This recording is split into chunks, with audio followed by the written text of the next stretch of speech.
potential that these lanterns still have because they turned out beautiful, just with a real light coat of spray paint, and brought it back to life for free. The glass votive holder on the inside of the one lantern was still there, was not broken. I cleaned it up and put in a little tea light. And the other lantern, back in one of my older videos, I made some candles with a tuna tin can, and that's one of those, and it fit in there perfect. And look how gorgeous these are. Sun bleach kind of white look, much better than before, and they're ready to put out on my patio. Second project is this old lantern that I found in the scrap metal bin.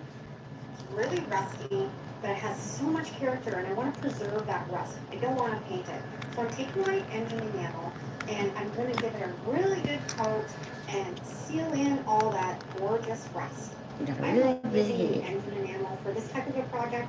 It seals it up really well, so you can put it out in the elements, and you can find it at an automotive store, or you can also find it on Amazon. And I'll put the link down below in the description so you can check that out. The engine enamel that I bought has a bit of a gloss finish, and it just made that rust pop. I love it. In one of my previous videos, I did some tin can upcycles, and I made this tin can. I loved it and wasn't quite sure what to do with it. I know what to do with it today. I made a homemade napkin and decoupaged it on top of this tin can, and it fit in this lantern perfect. I added an ivy, and it is going to look gorgeous on my front porch. I've taken this rusty, dull-looking lantern and made it into a beautiful piece of outdoor home decor. And I think the choice to save that rust color was the perfect one. Mm-hmm. I found this old birdhouse, and it has definitely seen better days. The paint that was on it has completely disintegrated on it, and some of the nails were popped out, and it just needed some TLC, but it was still in good enough shape that I'm going to be able to fix it up. Just taking my hammer and just pushing in any of those nails that had started to pop out, and then I'm going to give it a really good sanding with an 80 grit sandpaper so it'll be ready to paint. I am loving this yellow paint.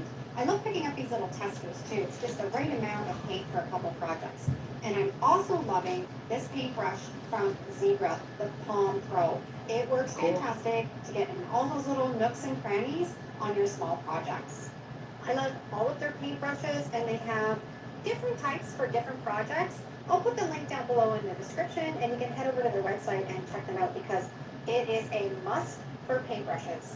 I thought the blue was going to really complement the yellow, so I'm going to do a salt painting technique on the roof to give it a rustic kind of chippy look. I'm going to paint on the paint. This is just a regular latex paint sample that I bought at Home Depot, and I'm just painting it all over the roof. And then once I have that done, while the paint is still wet, I'm going to sprinkle on pickling salt. You can use any type of salt, but the pickling salt, I love the texture that it gives and the chippiness. It's just a nice coarse salt. And just sprinkle it right into that wet paint.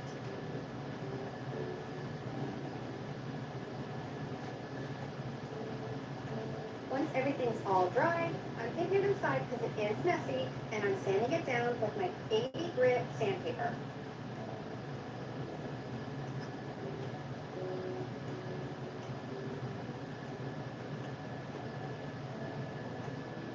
I think it turned out fantastic. I love the chippy feel, and I'm going to add some embellishments. I found this old door pull and this dresser drawer pull, and I'm going to add them onto the birdhouse just as some focal points.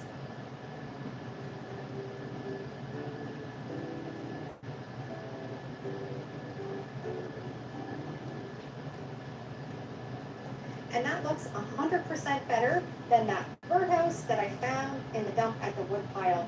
I was able to upcycle it and make it pretty again, and it's ready for some renters. It's so pretty. Now, this is a whole bunch of things that I found put together. I love taking things and redoing things over, making it better, making it different, making it stand out. I knew I wanted to use that in this project, and an old spindle off a table. I'm going to give the wire basket and the trivet a coat of black spray paint. I find sometimes when I